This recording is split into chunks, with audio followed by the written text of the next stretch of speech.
to bring easy access to those things in any way that I can, because I really do look forward to us moving forward.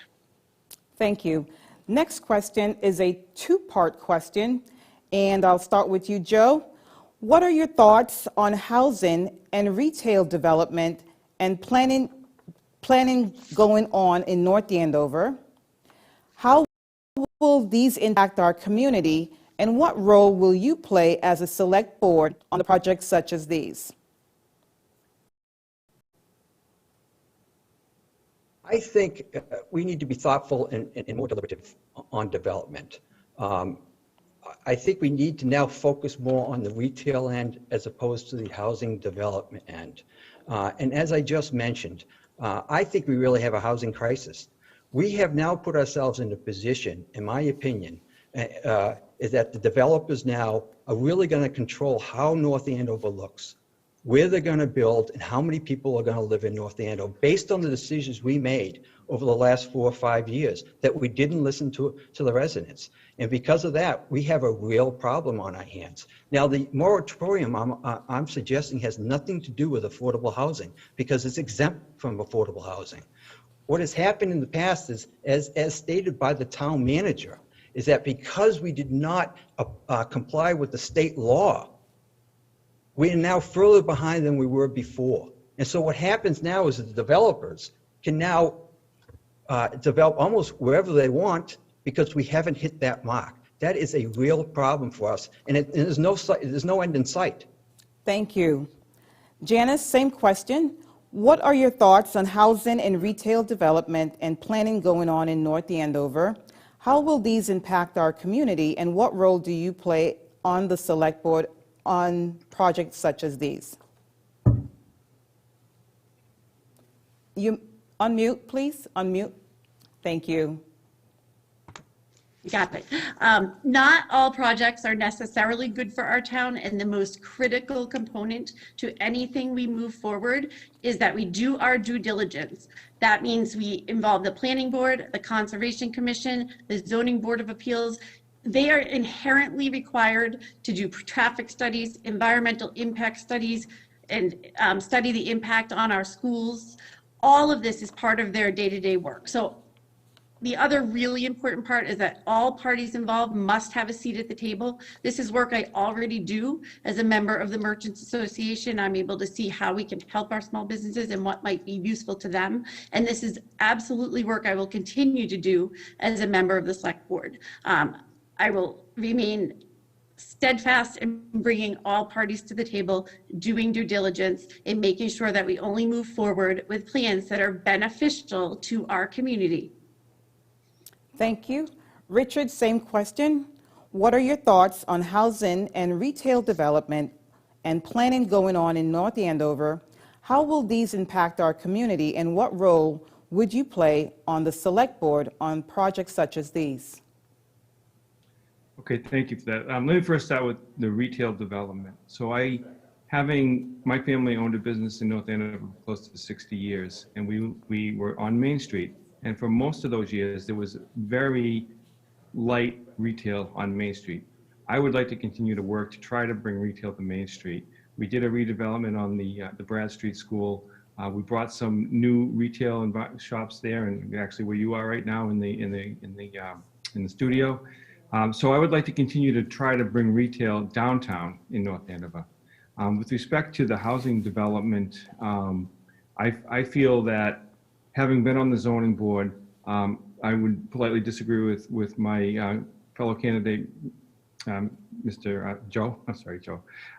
That we are predatory 40B is not a ringing the alarm. It's a real possibility. Developers are not going to sit back and wait. And if we go a 40B route for a place like Royal Crest, we might lose the opportunity to work with the developers.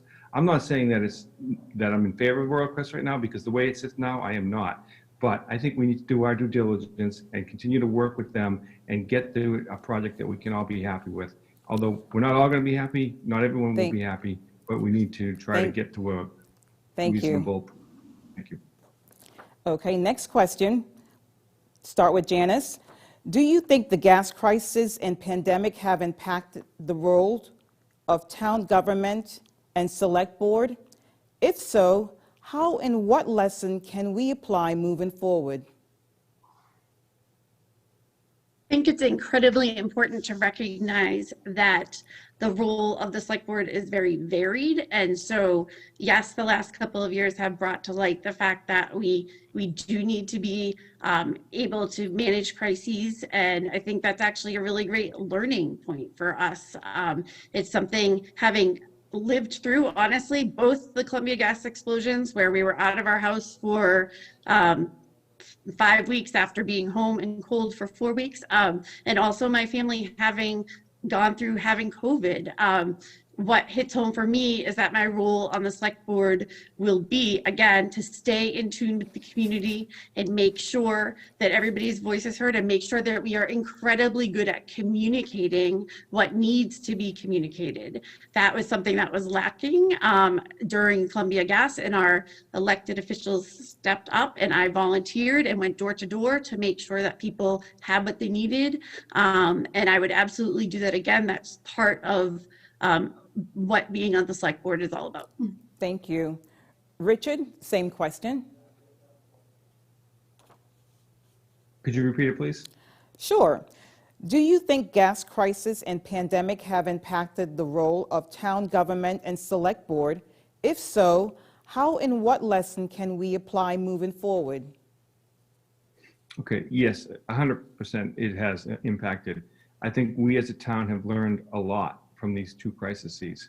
We first experienced along with our neighbors, Lawrence and Andover, a literal explosion during Columbia Gas. And during that time, I had the opportunity to work in one of the shelters, or the only shelter in North Andover at the high school. And I saw the true generosity of North Andover townspeople at that time, bringing in food, personal items, coffee, whatever people needed. But as a role of a select person, we really ended up having to get into our hands dirty, get in there and really try to work with people. And really the recovery has been what we are working hard on now, in trying to get businesses back up and running, getting people the financial help they need. I'm part of the Affordable Housing Trust, where we've worked to get rental and mortgage assistance to families in need, people that have lost their jobs. So we've done a lot to try to get into the community and try to make sure businesses and individuals are getting through this crisis. Joe, same question. I'll tell you, even with these unprecedented disasters that we have, I think we always learn on these things, no matter where you are, what you're doing. But I am extremely proud of the response that we've seen from our fire, our police, our emergency response. We've even seen people from different departments come together. Jeff Coco took some leadership in turning the high school into a refuge. The pandemic, the same way. We've seen town officials come in, the town manager helping out, trying to get the people, the seniors, to the centers in Lawrence and in Danvers, putting out flyers, communicating with them as much as they can. I think a lot of these departments have come together, and it shows how great a place it is to live in North Andover. And we can even see some of the money that we've been able to get and to the businesses. I think there were a couple of phases that we went through. $300,000 may have gone to some of the businesses that were hurt the hardest. We've seen a gift card program that helped out businesses. We've seen DPW get involved. So we've seen all the departments get involved, including the select board and the town manager. And I'm extremely proud to live in North Andover when we see those things. And I know they're always capable of doing that. Thank you. Thank you. Okay, next question. We'll start with Richard. What are your general thoughts on Stevens Estate and how the town can best move forward with this property? Specifically, are you satisfied with the fireside catering proposal? Another great question. So the Stevens Estate is a place that is near and dear to my heart. As I have said earlier, I spend a lot of time there walking in the woods around Stevens Estate, thinking about the estate. I know we've had a couple of different proposals out there for work to be done or to be transitioned in Stevens Estate. We had a proposal for a lease option a couple of years ago, which we loudly and clearly heard from the town that that was not the option that they wanted to go. So we then took and we assigned, or we commissioned a citizen committee to look into some possibilities of the Stevens estate. The committee was made up of people who were both in favor and not in favor of the rental or the lease of the Stevens estate, and they came back with an RFP that we submitted.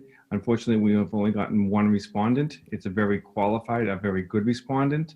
I think we still have to go through. We haven't really reviewed it as a board yet. We'll be doing that tomorrow night, but I think the response was strong. However, one thing I've learned is that a single response may not always be the best way to go. So we will definitely be looking at the response. Thank you. Same question, Joe. Yes, thank you. I think we're moving in the right direction with the Stevens estate. I love the idea that they bought it years ago. I've been there before. I've had activities there before. It's a great facility.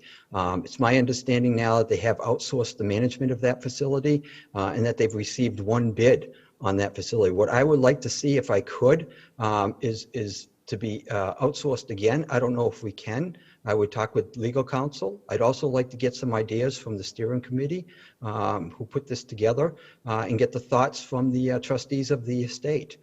So my first reaction to that was one bid. I'd prefer to get multiple bids just to see the options that we have available to us in the town. They entrusted us, the select board, to care for that estate, and I want to do the best I can for the town and for the people on that. Thank you. Thank you. Janice, same question. So the Stevens estate is a really great example of how you make forward progress when you bring people together. We heard loudly and clearly a couple of years ago that people were not happy with that plan. And so we took a step back. We brought people of various views to the table, and what happened was magical. Essentially, they got to work together to come up with a plan that people on all sides agree with, and we're in that process right now. The bids have been submitted. Like we said, we've had one bid that, I haven't fully vetted it yet because it hasn't really been discussed publicly, but I will certainly take the time for that. As I do with any decision I make, I will do my due diligence. And if that proposal addresses preserving public use of the land, preserving the integrity of the building, and removes sort of the financial burden from the town, I certainly would consider supporting it. I think we definitely have the opportunity to move forward with what's happening at the Stevens estate. Thank you. Next question, we'll start with Joe. What component of the master plan or the facility master plan are of particular interest to you, and why? I'm sorry, I didn't hear that question. It was really muffled. Okay, I'll repeat. I'll repeat.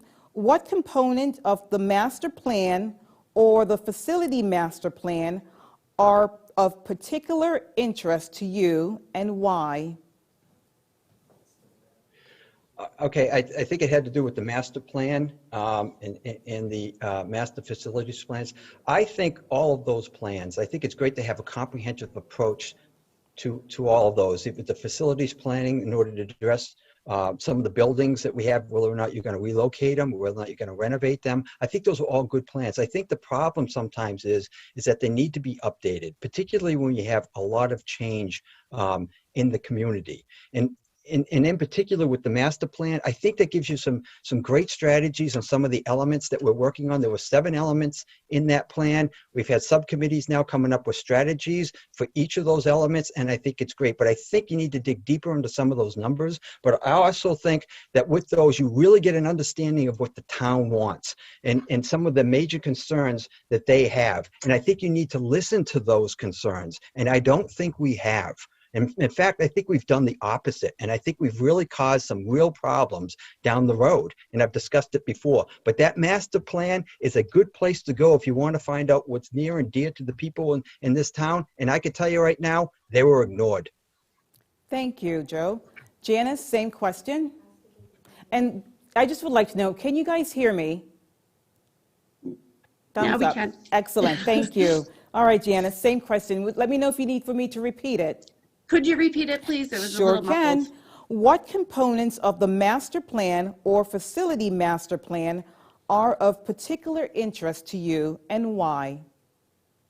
So at this point, I think it's incredibly important that we focus particularly on our schools. I want to work to move the plan forward to figure out what buildings need assistance and come down to a very, very detailed firm plan of how we can support our schools facilities and how to move forward with that. And so I absolutely will do the work again to bring stakeholders to the table to make sure everybody has a voice and dig deep into those issues and work collaboratively. It's incredibly important that the school committee and the select board can work collaboratively. And I want to be able to do that so that we can support our schools with a great plan in the best way possible. Thank you. Okay, Richard, the same question.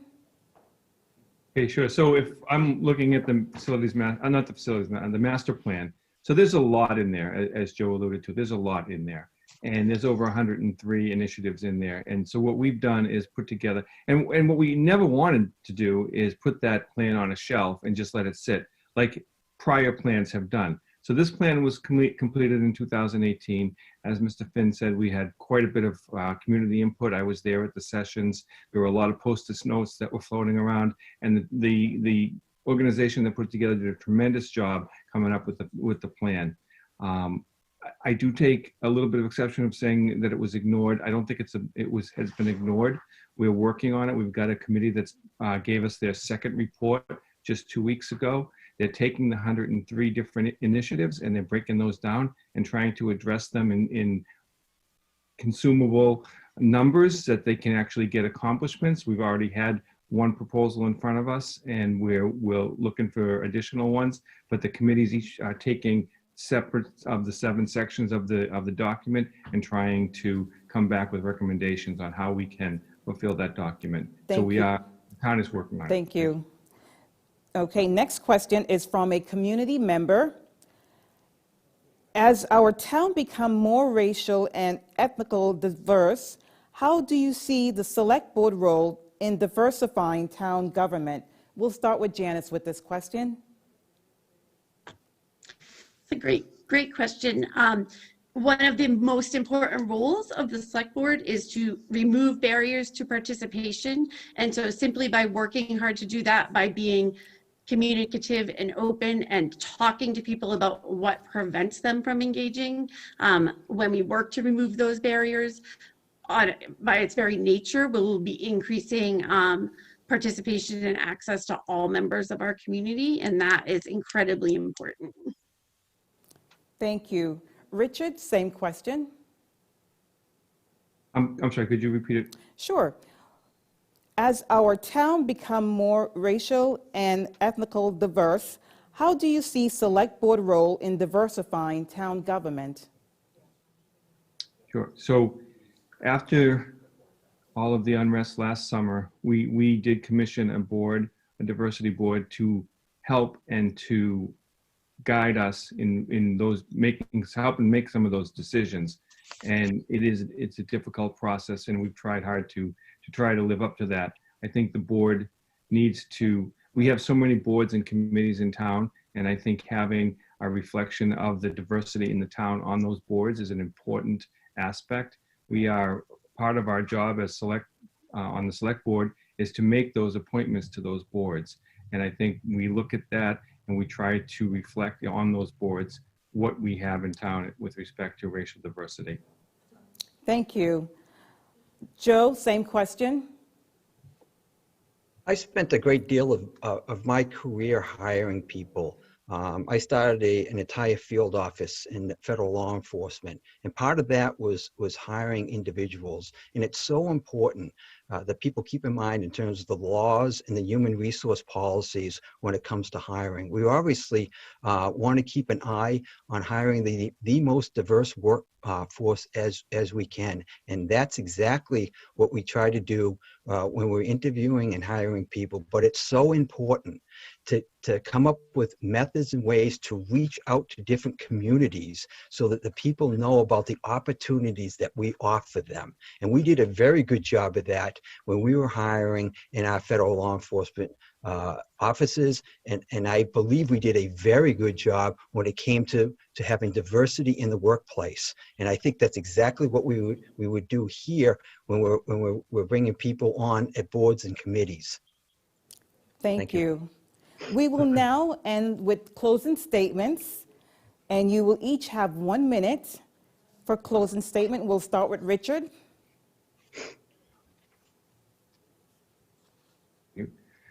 Okay, well, thank you very much. So my wife, Kathy, and I chose to raise our children here in North Andover.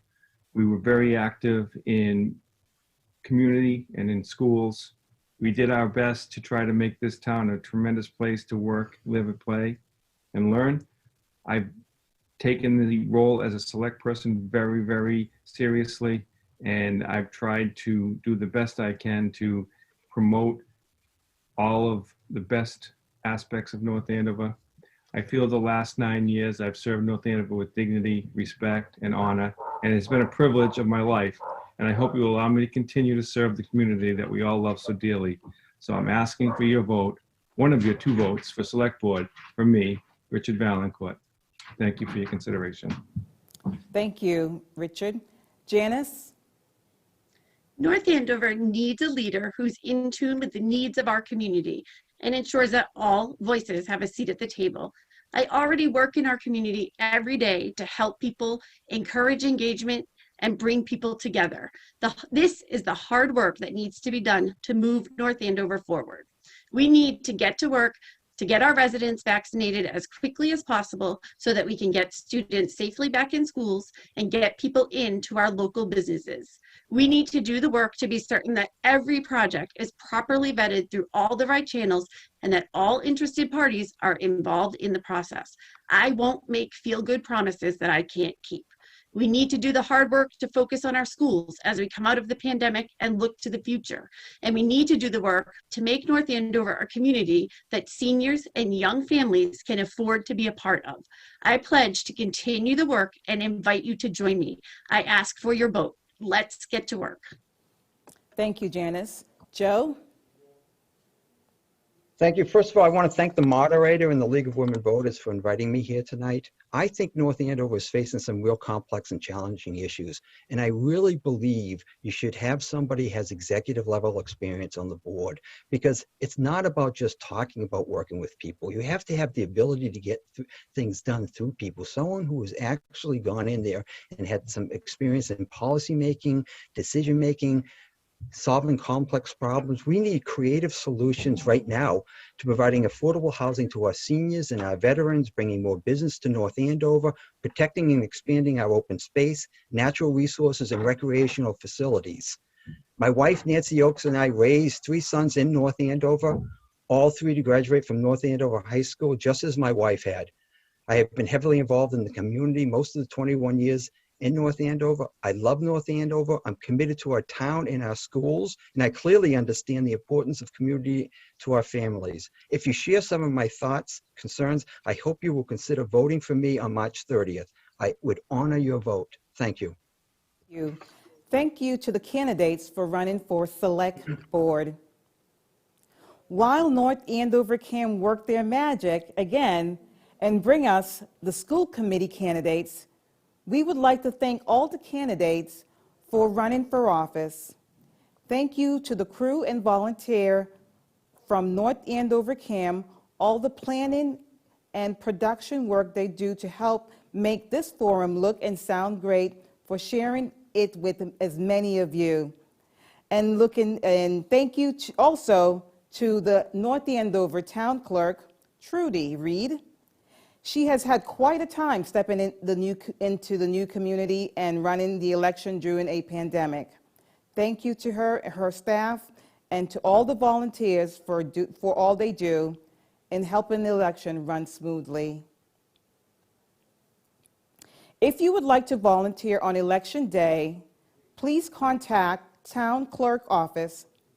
Finally, thank you to the local North Andover League for planning this event each year to inform citizens prior to our local election, including Heather, the timekeeper, our president, Caroline Cole, and other members as Kathy Stevens. Now, on to our school committee segment.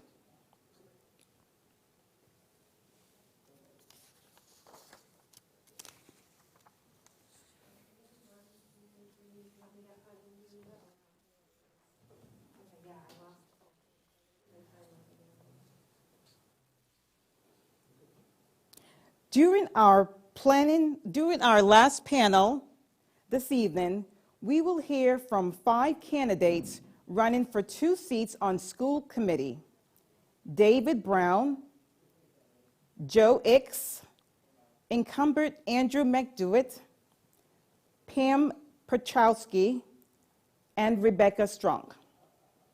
Candidates, please give thumbs up if you can see our timer and if you can hear everything okay. Excellent. We will begin. And reminding you again, you will have 2 minutes for your opening statement, and I will start with David. Thank you, Ms. Johnson and the League of Women Voters and my fellow candidates. My name's Dave Brown, and I'm a candidate for school committee. Certainly a critical point in the history of the North Andover Public Schools. We need to address the needs of our growing community and the learning gaps created by the pandemic, as well as the systemic issues that have faced our community and our district the last several years. For those that don't know me, I moved to town in the year 2000 with my family. We chose North Andover in large part because of the quality and reputation of the public schools. I feel public education is hands down the best preparation for life in the real world. It's a critical element in the success of any community. All 3 of my children went through the system here, kindergarten through 12th grade. They were successful and they all made their way to very competitive colleges. Now, I realize we were fortunate to have strong students in our family, and that the committee and, of course, the school system have to pay attention to all students and address all their needs. I want to give back to the community, and I want to give all my energy and talent to those schools, even though my children are no longer in them. I think it's important for me to make it clear how I'm different from the other candidates, as there are a lot of us, which is a good thing. First and foremost, I have a long history of volunteerism in the town. It includes working with children of all ages, all school ages, 5 through 18. And it includes service beyond the years when my own children would benefit. And in fact, I'm still doing that. I have many years of management experience as well as professional management education. And when you consider what the real role of the school committee is, that's the strongest background I feel anyone could have. The school committee's responsibilities are supervising and advising the superintendent, approval of the budget, and setting policy, and my professional training and experience is all centered around management. I've successfully negotiated among fierce competitors. I understand how to create win-win agreements even when opposing sides start from far apart positions. So I hope that I can convince you tonight that you should vote for me on March 30th or sooner. Thank you. Thank you. Next, we'll have Joe. Thank you. I'm Joe Hicks. I want to build a better future. That is why I'm running.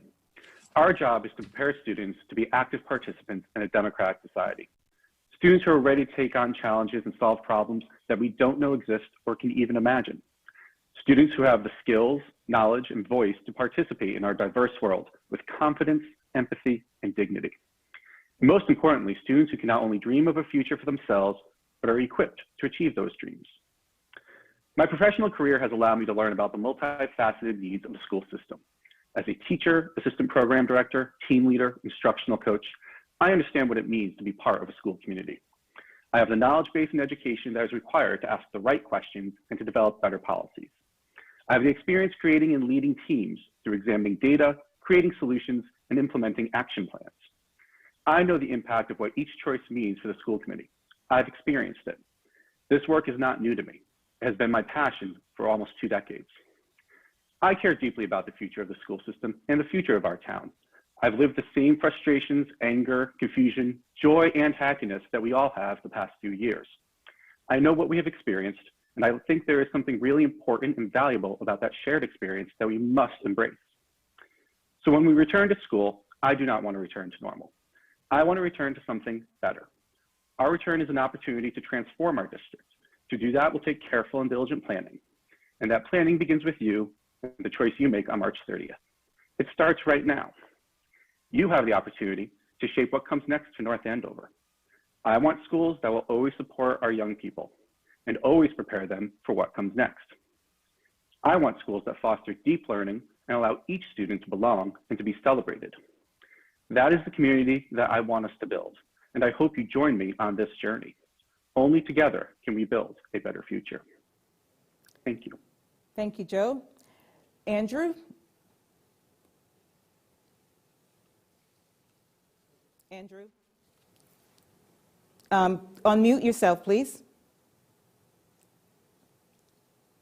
Unmute. Okay. Thank There you. we go. Is that better? Yes, All right. thank you. Let me first begin by thanking the League of Women Voters for this forum. In the days of the pandemic, it really provides the community with an opportunity to meet the candidates. Thank you for that.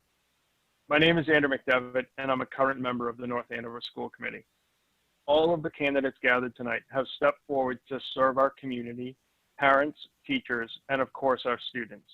We all have a vested interest in the education of our children. As a resident and parent of 3 current North Andover students, I have a vested interest in our schools.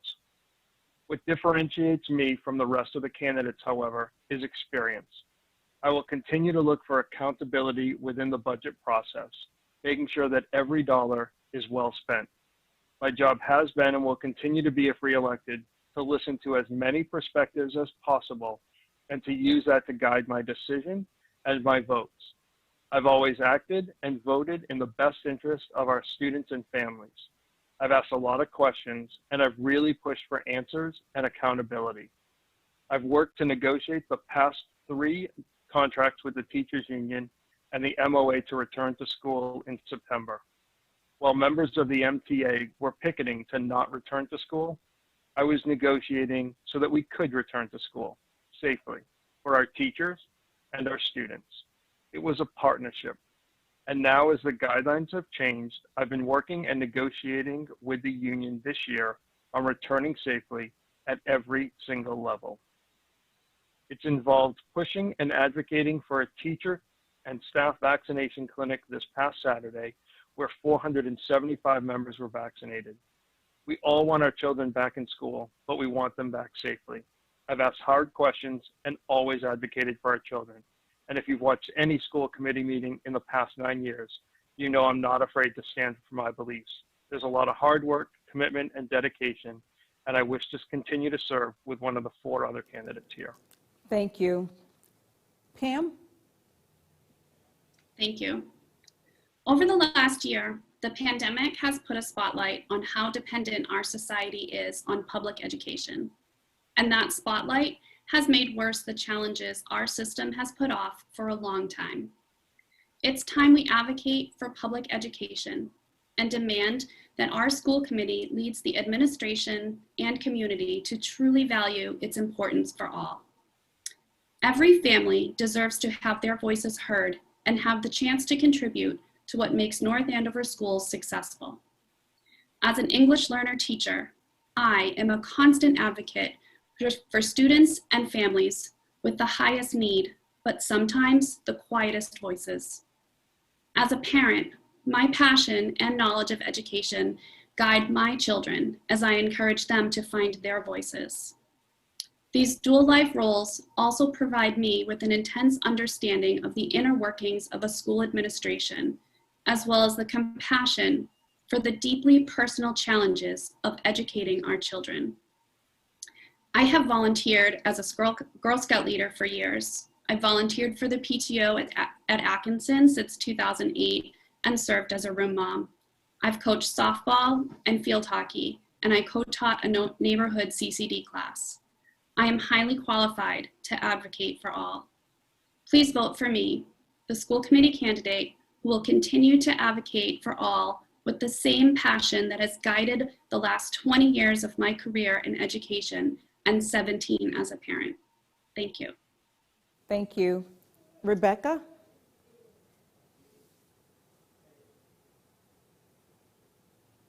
Rebecca? Sorry, Unmute yourself. I'm muting. Okay. I'm muting. Thank you. Good evening, and thank you to the League of Women Voters for putting on this candidate forum. My name is Rebecca Strunk, and I'm running for school committee. I'm a lifelong North Andover resident and a graduate of Franklin School, North Andover Middle School, and North Andover High School. My husband and I built our home on Forest Street 10 years ago. We have a third grader and a fifth grader at the Annie Sargent Elementary School. I graduated from UMass Amherst and majored in accounting, and I obtained my MBA from Boston University with a concentration in finance. I have worked in the field of accounting for nearly 25 years. I was an external auditor for a public accounting firm, a corporate accounting manager for a global biotech company, as well as a full charge accountant for local businesses. I currently work at a wealth management firm in Linfield, and I am involved in small business accounting and tax return preparation. My journey through NAPS laid a solid foundation for my academic and professional success. The main reason I'm running for school committee is because of the school closures related to the pandemic. I'm the only candidate who has been publicly vocal about my desire to return all students safely to the classroom. I am pleased that a plan has been set in motion for our youngest learners. I will continue to fight for a full, safe return for our older students. Communicating and implementing clear plans will be paramount in giving students hope that we are moving toward normalcy. I will ensure the committee and administration is held accountable for these plans. We need to return our public schools to a place of academic excellence, deal with unfinished learning, and support students socially and emotionally. My background in accounting makes me uniquely qualified to understand budgetary and financial issues that may arise. I would like to seek out where budgetary efficiencies can be recognized and turned around to benefit both students and educators. Having been an external auditor as well as working within corporate accounting, I understand how to look at complex financials from both the outside in and the inside out. I will be your voice. I am touched by the stories you have shared with me. This has been an extremely challenging year for all of us. Our children are true heroes, and we should provide the academic excellence they deserve. Thank you. Thank you. Now we'll start with our 1-minute questions. And our first question will go to Joe. What are some lessons learned from educating students during a pandemic that would guide your policy decision or budget directives? Thank you. I think it's important that we acknowledge in this moment what we've gained in this horrible, hard, difficult year. First, we have now access to technology, and we've learned better about how to use it in the classroom. We've embraced learner-centered instruction, which leads to more engagement. We've learned new ways to give targeted support. We have been asked to think through all the small details and obstacles that stand in students' ways, and we've developed more clear and explicit directions on how to help our students. We've developed new ways to have students collaborate with each other. We've seen the positive impact of having small class sizes. We've seen how amazingly independent our young people can be at an early age. We've given kids more authentic opportunities to solve problems and to learn how to manage time.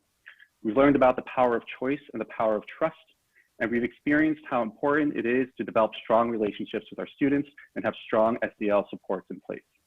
These are all things that we need to hold on to and that we need to leverage as we move back into school, so that when we return to school, we can continue to support our kids in the very best way possible. Thank you. Thank you.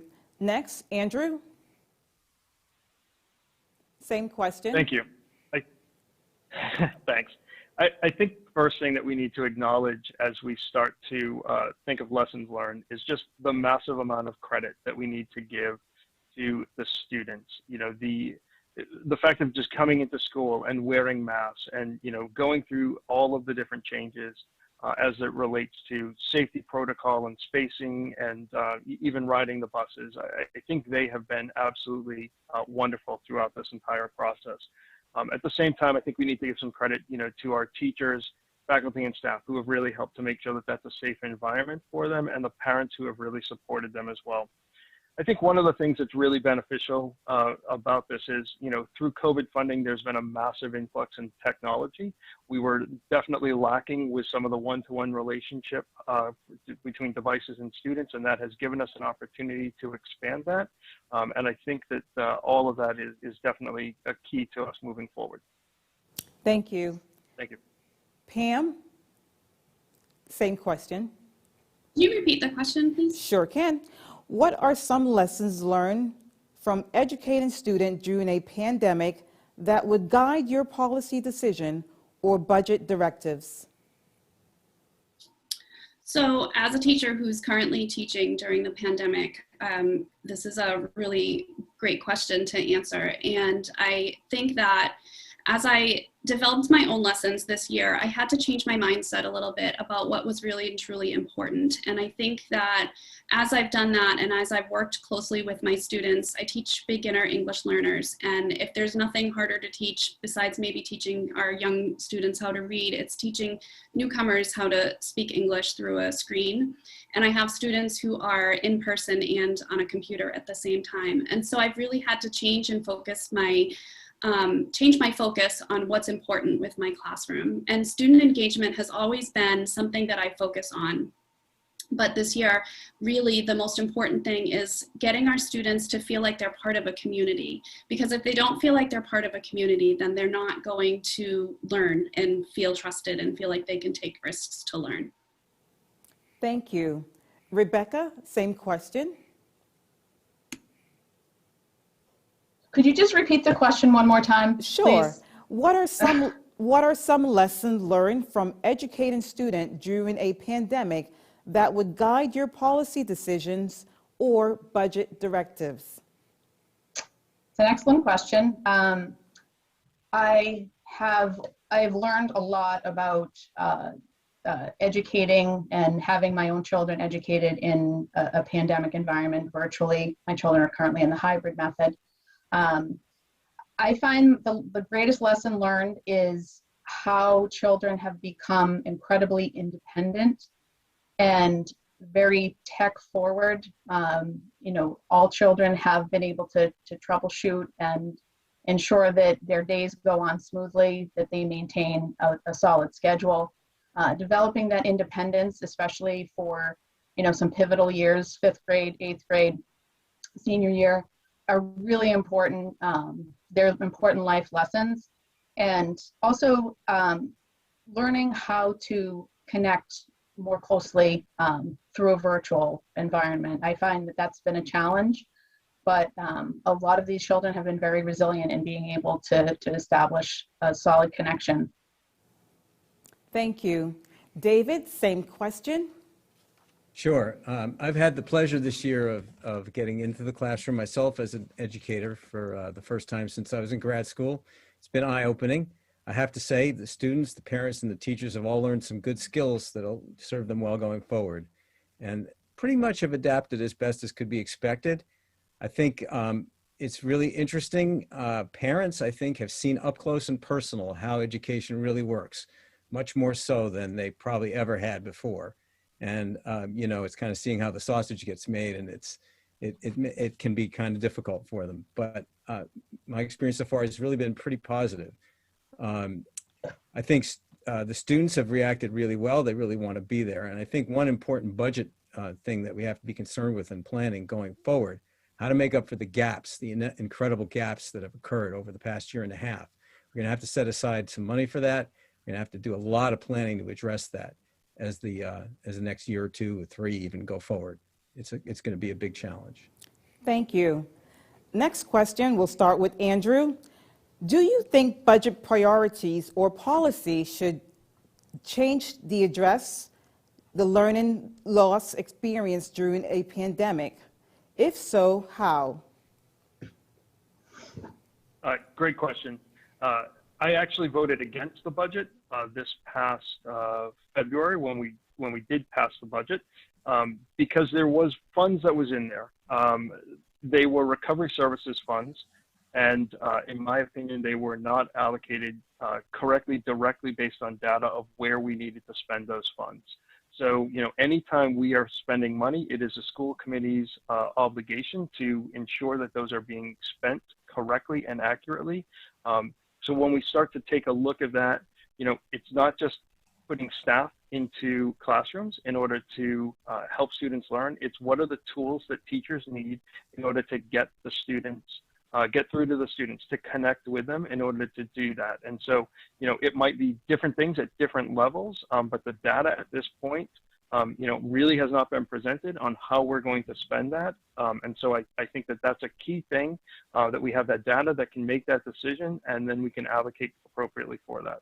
Thank you. Thank you. Same question, Pam. Thank you. I think that's it's a really good question, especially as we are getting ready to move our students forward and into school.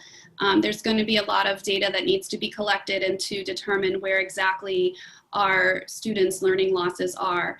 And I think actually at the last school committee meeting, the team of teachers that came on that started to present that information have done a really great job. And I would have liked to have heard the rest of their presentation, but it sounded like they were doing a really fantastic job already assessing the needs of our students. I would say that we really need to look at the online resources that are available. It's not enough to have Chromebooks available to every student, but we need to have curriculum that's available as well, so that teachers aren't spending their time making resources actually usable for online. We're going to need extra staff for social emotional needs and extra staff training for social emotional needs as we bring our students into schools. And so all of that is going to take some serious budget refining. Thank you. Rebecca, same question. Unmute, Rebecca. Oh, I'm sorry, I was I was muted. Well, as I've described before, accounting and finance are in my wheelhouse. Understanding budgets and how they're developed is a critical part of what I've done in my past. And in terms of being it's really critical to take a hard look at those budgets, the line items, how specifically the funds are being used, and whether or not that those are efficient ways to benefit our children and our educators.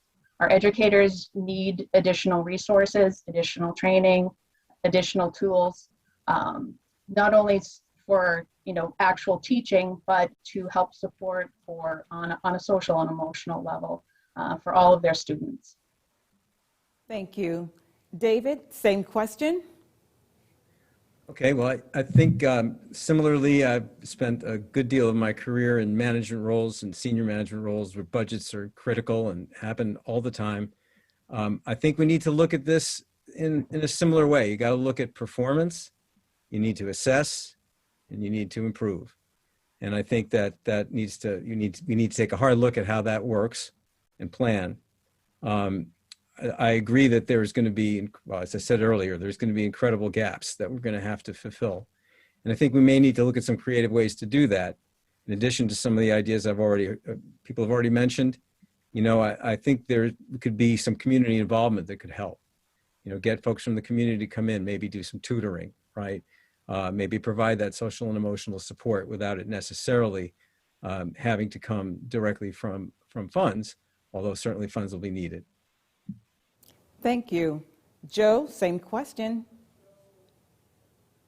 Can you repeat the question for me, please? Sure can.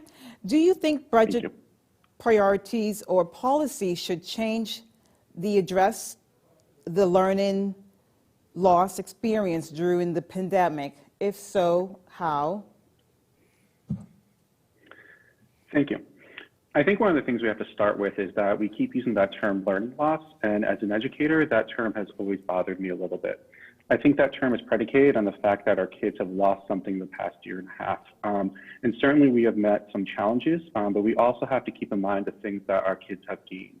We do know that there is going to be moments and there's going to be parts of the curriculum that kids have not yet learned.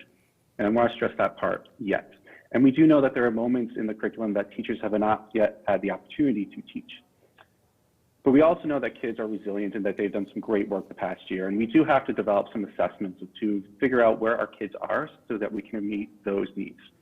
And to do that, we are going to have to spend some time and give our teachers the support and the resources and literally the time to work across grade levels to figure out what has been taught and what has been learned so that we can mitigate those as early and quickly as possible. But I'm also really optimistic about the future because we've learned so much about how we can reach our kids and we can address anything that has not yet been taught very quickly. Thank you. Thank you. Okay, this question is from an 8th grader, and it's a 2-part question. And we'll start with Pam. Do you agree or disagree with bringing students back to school this year? Should it depend on staff vaccination? And how will you handle the fact that it is very hard to get students 3 feet apart in school? What could the school committee do to support school implementing this state-mandated transition? It's a really great question, and it seems to be the hot question of the month. I don't know. So it's a really hard question to answer, to be honest with you. I think that any staff member or person who works in a school should be able to be vaccinated before the schools are opened up. Do I think that that's going to happen? It's hard to say. We're working really hard for it. I got my vaccine last week. I was lucky enough to get it. I was also really sick from it for about a week. And so I'm glad that I got it. And I hope that anybody who wants to get their vaccine is able to get the vaccine before the start of school. I know that space is an issue. And I know that, again, at the last school committee meeting, there were lots of really great conversations happening between the administration and the union, and going in with that can-do attitude of how can we make this happen? What creative ways can we space out our students, especially when it comes to eating, right? That's one of the biggest concerns. But I think that some really awesome conversations have already started to happen, and I know that there's some great plans that are coming. It just takes a lot of teamwork and creativity. Rebecca, same question. Thank you. Throughout my candidacy, I've been very vocal about wanting to get all of our students from K through 12 back to school safely, full-time. I can't reiterate it anymore how important that is. I've received many emails, calls, texts from parents who are distraught, telling me that their children feel like they're failing socially, emotionally, and academically, and it breaks my heart. In terms of vaccination, I think it's critical and an excellent step in the right direction to prioritize teachers for vaccination so they do feel safe going back into school. It's really critical. Students do their best learning when they are in the classroom with their teachers who are the experts in shaping their minds. Thank you. David, same question. Thank you. You know, this is like the $1 million question, right? How do you get everybody back and have everybody feel safe? You know, I think that obviously there's no question it's superior to have everybody in person. I think everybody wants that.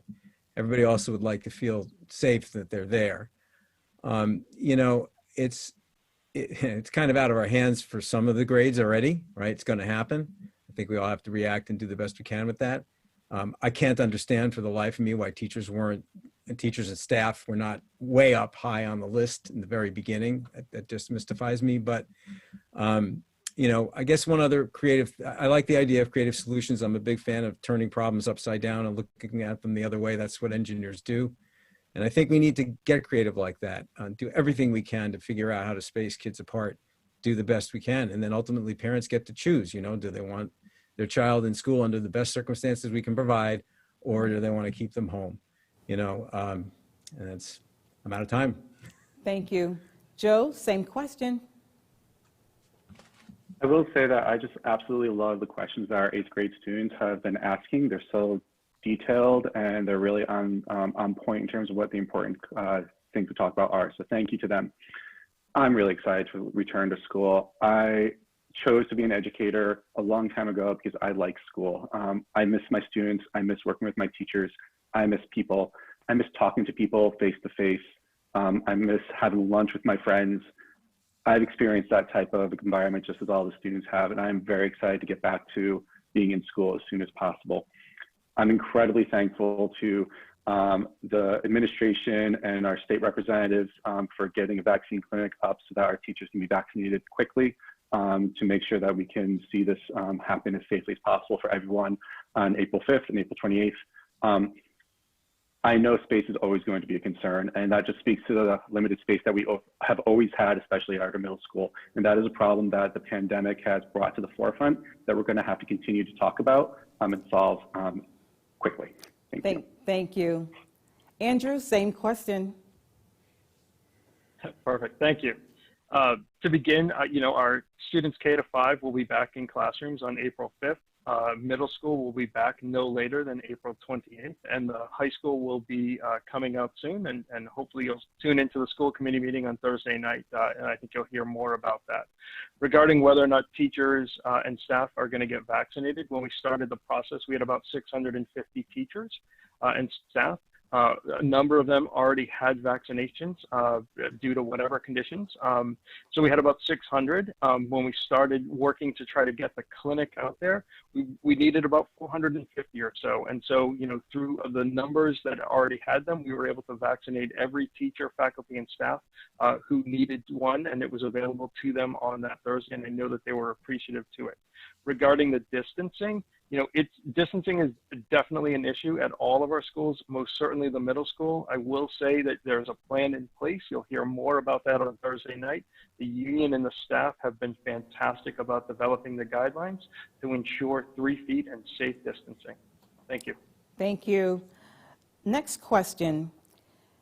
Given the increased diversity in our schools, what are your thoughts on how the North Andover Public School should address issue of social justice, equality, and inclusivity? We'll start with Rebecca. Sorry, I wasn't ready for that. I never know when my ticket's going to be punched. Well, I think it's really critical to embrace diversity within our schools, whether it's race, ethnicity, sexual identity, socioeconomic. We have a wonderful platform called the RAISE platform that has been implemented for quite some time, and it represents respect, achievement, inclusion, service, and empathy. And I think all of our students embody all of those and practice those regularly. And I feel that they are prepared to deal with whatever level of diversity issues or social justice issues, just having those initiatives firmly in place. It's important that there is equity of opportunity across all of those groups, as well as focusing on inclusion and making everyone feel comfortable and allowed to have a conducive and fulfilling educational experience. Thank you. David, same question. Thank you. So this is, a very important issue. This has already been stated, right? It's sensitive. It needs a serious approach. And I'm not saying that it hasn't begun already, but it probably needs to be emphasized and enhanced. I would think the entire staff, students, everybody involved in the system probably could use some education on that. And I would recommend that we look into ways to do that, to facilitate that, so that everybody's feelings and biases and stuff can be, addressed, and that they can be worked on. And I think that would probably be the best way to go about it. Try to bring folks together, educate them, make sure that everyone's awareness is enhanced, so that they can be sensitive to those around them and build a real community. Thank you. Joe, same question. Can you repeat the question for me, please? Yes, I can. Thank you. Given the increase in diversity in our schools, what are your thoughts on how the North Andover Public School should address issues of social justice, equality, and inclusivity? Thank you. Equity work has always been at the core of who I am as an educator, and what has been my mission for the almost 2 decades I've been in the classroom. I've continually looked for ways to embrace and open a dialogue with my students and to empower them to be aware of what their world is and the role and the voice that they can have in that world. I think it's really important that we acknowledge that our community is becoming more diverse, and we need to welcome that with open arms and celebrate the diversity that exists in our community. It's one of the things I'm really excited about being part of North Andover for. We need to examine what the everyday moves we are making and how we're supporting our teachers and our students in the work that they do each day. We need to make sure that our curriculum is embracing and celebrating all the different diversity that we see in our classroom. We have to make sure that the students are able to see themselves in the curriculum and see themselves in positions of power. And we need to make sure that they see themselves having a legitimate voice in the community. If we can't do those things, then we can't develop a culturally sustaining curriculum that allows students to have a legitimate voice. Thank you. Thank you. Andrew, same question. Over the past number of years, we've definitely seen our schools become more diverse. And I think it was in the class of 2019 where we had over 30 different native languages that our graduating class, they started off not native speakers of English. And I think that speaks volumes to the type of community that this is. And in North Andover, to have 30 other languages other than English represented here, I think is fantastic. And I think that there's been some number of really good steps that have been taken. We've started a joint certificate program with students with their linguistic abilities. There's a tremendous amount of clubs and opportunities for students to celebrate and embrace different nationalities, different cultures, and awareness. And I think today our students are, based on technology that they have available to them, they are so socially active and they are so aware. And it's truly refreshing to see. And I know we have great conversations around our dinner table about that, and hopefully others do as well. So thank you. Thank you. Pam, same question. Thank you. So I'm actually really happy to hear that our community is growing in diversity. One of the reasons that we loved being part of the Atkinson School is because it is a really diverse school community, and our children were exposed to some really awesome, rich cultural experiences. Atkinson has done a really great job of using those raised standards and inclusivity with that school community. I think as we move forward and there's more diverse population across the schools, we need to look at things like including some parent liaisons in the district to help with families who are new to our culture. Navigating the systems of the United States school system is not easy, even as a person who's from here. And so if we can get some supports with transitioning our families in, making sure that we have translators when needed, and then celebrating those students' successes like the Seal of Biliteracy that is offered for students who are truly and fully bilingual. Those are the steps in the right direction. Okay, thank you. And I'll have David for the next, start with David, next question. Do you think the schools should continue to offer some kind of remote learning or alternative learning opportunities for students who may benefit even after COVID restrictions have lifted? We'll start with David with this question. All right, thank you. Actually, yes, I do think that is a good idea to augment the methods we have now, because there are students who learn differently. All students learn differently, but many students learn differently. And I think for some, that approach could really benefit them. I've had some in my class this year on IEPs and that where I've been told by parents that they actually, in some cases, their children are doing better than before because of that structure. It's a lot on the teachers for sure, but it has some benefits. So I do think it's at least something worth exploring, that there are students who may benefit from it. And obviously there's some practical considerations to look at, but I'll say again, I think it is worth exploring. Thank you. Thank you. Joe, same question. I think one of the wonderful things that the silver lining in all this past year is that we've learned a lot about what it means to be in a classroom and how kids can learn best. And I have certainly experienced in my own teaching and my work with people that sometimes online learning can be the thing that helps a student engage even more. And if that is the case, then that's something we certainly want to hold on to and move forward as an option. And we also have to think about, like, why might that be the case? Like, what is it about online learning that could be good for some students that we would want to then hold on to? And I think that goes back to what makes kids feel the most comfortable, allows them to build the best relationships, and makes them feel safe in their learning. And if we keep that in mind and allow online learning to be an option, that's great, but we also have to keep in mind, what can we do to make students feel safe about returning to school and know that when they're back in the building that they can continue to have that same success in person. Because without that safe environment, our students are always going to be at risk of not doing as well as they can be. Thank you. Andrew, same question. Again, thank you. I think that that's a great question, and I definitely think that we need to explore what that may look like, and also the number of families that may want to take advantage of that. It may not be a massive amount of numbers, but I think that, you know, as other people have already started to mention, students learn very differently. I know friends of some of my own children, they have opted out to be in the OLA environment because they enjoy it. They just, it's an enriching experience for them. I do think that if we do have students who do that, that we have opportunities to bring them back for the social interactions with other students, because I think that that is so critical to how they develop.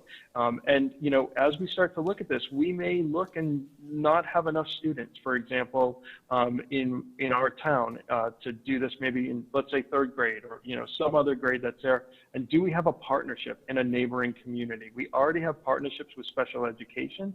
Maybe we have an online partnership with a neighboring town as we start to explore this. So great question. Thank you. Thank you. Pam, same question. Yeah, I think it's a great question too, and I think it's just a testament to how our schools have changed and adapted and evolved through this whole thing.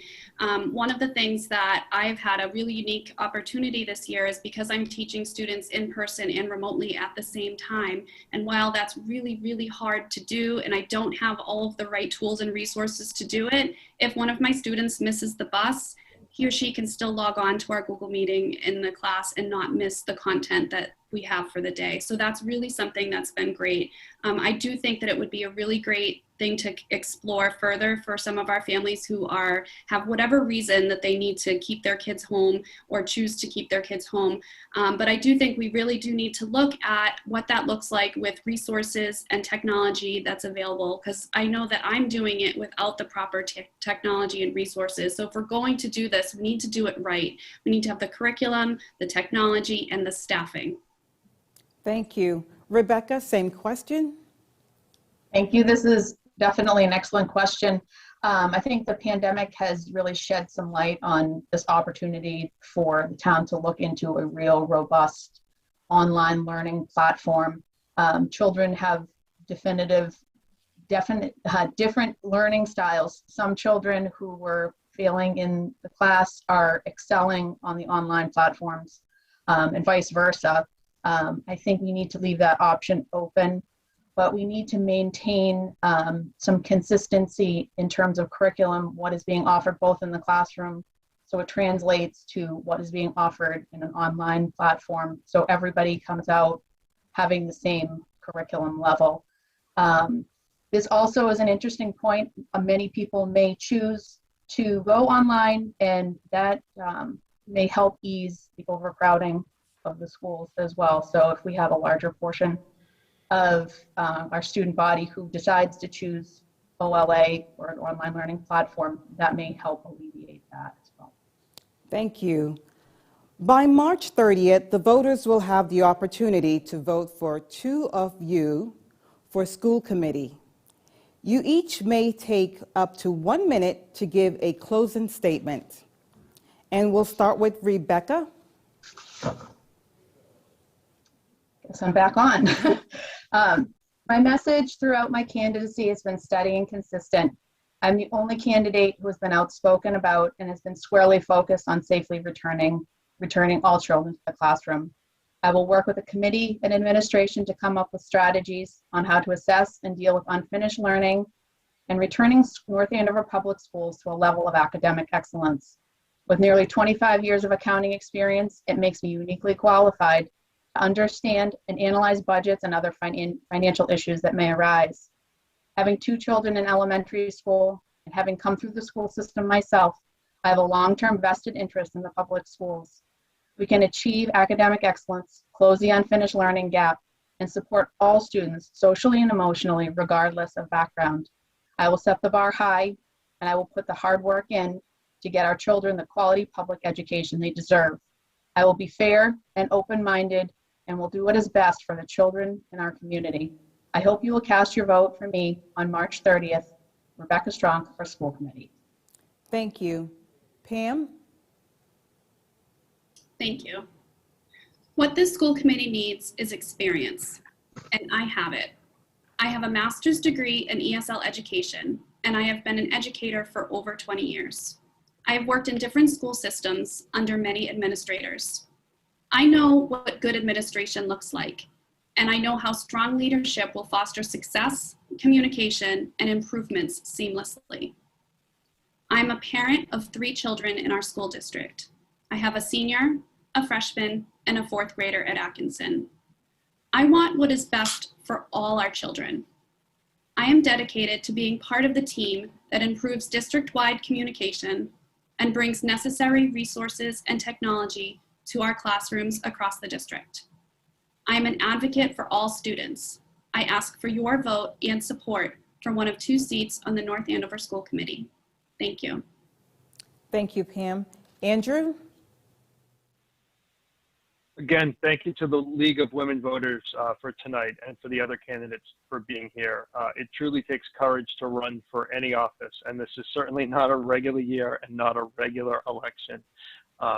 However, now more than ever, we need continued experience on the school committee and someone who's not afraid to ask the tough questions and advocate for our children. Relationships with the administration, the union, FinCo, and select boards are all critical as we move forward and try to return to full 5 days a week in April and then continuing forward. It's crucial to have this experience as we start to address the funding gaps as well as the learning opportunities that we have as well.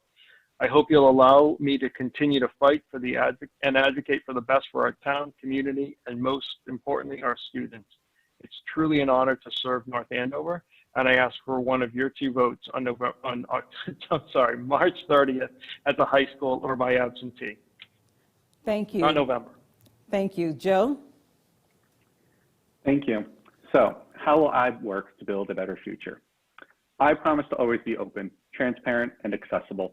I'll hold regularly scheduled office hours so the community knows how and when to talk with me, and so I can always listen to you. I pledge to always support and fight for funding for our music, art, drama, STEM, and athletic programs. I promise to carefully examine our data and ask questions of our leaders about actions being taken to improve student achievement. And I will always advocate for policies that build stronger, more diverse, equitable, and inclusive schools. I will continue to push for culturally sustaining pedagogy. I will advocate for robust SEL programming, and I will be a fierce advocate for LGBTQ+ students. Our students can only learn if they are safe, embraced, and celebrated for who they are. Eleanor Roosevelt once said, "The world of the future is in our making. Tomorrow is now." So I ask you to join me, and together, let's build a better future. Thank you. Thank you, Joe. David? Thank you to everyone for participating tonight. I want to remind everyone to remember what the school committee's role really is. It's management, it's policy, it's budget. The superintendent is the one and his administration, they're responsible for day-to-day operations, not the school committee. The school committee's job is to hold him accountable for what he does and not to micromanage him. He should always be focused on improvement, the entire district should, and that's measured by performance. I can be passionate about our schools without any emotion or bias towards a particular school. And I think I've clearly demonstrated my ongoing commitment to the success of our town, and nothing could be more important than the success of our schools. I want to reiterate my commitment to devote all my time, skills, and energy to this role. I've got the right mix of qualifications and skills to do so, and I will represent everyone to the best of my ability and always have the interests of the children foremost in my heart. I hope you agree and you will consider me for one of the 2 seats on the school committee on March 30th or sooner, and thank you. Thank you, candidates. Thank you, North Andover Cam. Thank you at home watching. Please stay tuned for a brief and important message from the town clerk, Trudy Reed. Then get ready to cast your ballots in North Andover's town election on Tuesday, March 30th. Good morning. Trudy Reed coming to you from Town Hall in the Town Clerk's office. I just wanted to bring everyone up to date on what's been going on with the annual election soon approaching. So March 30th is the date for the annual town election. The positions include Select Board, School Committee, Moderator, and Housing Authority. The ballot has been set and a sample can be found on the town's website under the Voting and Election tab on the main page. The last day to register for this election is March 10th, and the last day to submit an absentee ballot application or vote by mail is March 24th, 5 p.m., which it needs to be into my office by that date. The ballot box has been put back into place, so we are encouraging residents who are voting by mail or absentee to feel free to use this ballot box. It'll be located behind Town Hall in the Senior Center parking lot as we did last year. It is locked and checked on a daily basis, so it's very secure, and you can access it from your car. You don't even need to get out. So we do have voting in person on Election Day. The Election Day is again March 30th from 7 a.m. to 8 p.m. There will be no early in-person voting as we've done for the state elections. All of this information that I've given to you, ballot sample, the application, and voter registration can all be found on the town's website, and I hope to see many of you on March 30th in person. Thank you.